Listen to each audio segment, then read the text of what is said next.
ایک سادھو رام تھا، سادھو رام رام رام کرتا ہوا خواجہ غریب نواز پر حملہ کرنے کے لیے آیا تھا، اور وہ اپنے کرتب دکھاتا تھا، جادوگر تھا، اور پہاڑوں کو اٹھا کے لوگوں پر پھینک دینے کی طاقت رکھتا تھا۔ غریب نواز کی بارگاہ میں آیا، بڑی ہمت کی، لیکن غریب نواز نے ایسی کرامت دکھائی، رام رام کہتا ہوا آیا، رحیم رحیم کہتا ہوا گیا۔ سادھو نام تھا، خواجہ غریب نواز نے سادھی رکھ دیا، سادھی بن کے اجے پال آیا، اجے پال آ کے کہتا ہے معین الدین، اگر میری بات نہ مانی تو یہ پہاڑوں کی چٹانیں اٹھا کے تجھ پر پھینکوں گا اور تجھے ختم کر دوں گا۔ خواجہ غریب نواز نے فرمایا تو کوشش کر۔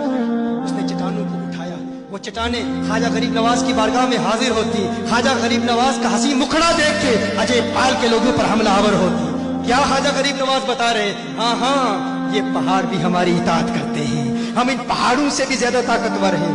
ایک شخص خنجر لے کر آیا خواجہ غریب نواز کو قتل کرنے کی نیت سے، ان پر حملہ کرنے کی نیت سے۔ خواجہ غریب نواز نے اپنی روشن ضمیری سے دیکھ لیا اس کے دل کی کیفیات کو، فرمایا دیر کیوں کرتا ہے، جو کرنا چاہتا ہے کر لے۔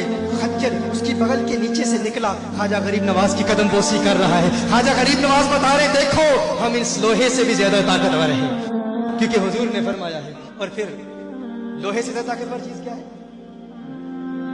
آگ ہے۔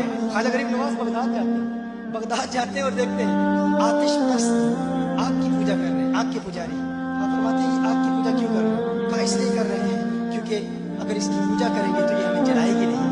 کہا اس طرح آگ تمہیں نہیں جلائے گی، یہ کیسے ہو سکتا ہے؟ کہا اگر آگ کو نہ جلائے تو ہم مسلمان ہو جائیں گے، ہم کلمہ پڑھ کے مسلمان ہو جائیں گے۔ آپ نے فرمایا میں آگ مجھے جلائے گی، یہ تو میرا جوتا بھی نہیں جلا سکتی۔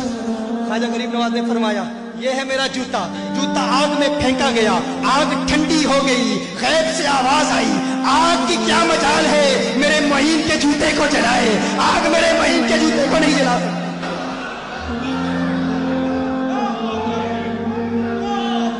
خواجہ غریب نواز بھی بتا رہے ہیں میرے آقا کی حدیث پڑھ لو، اس آگ پر بھی ہم حکومت کرتے ہیں۔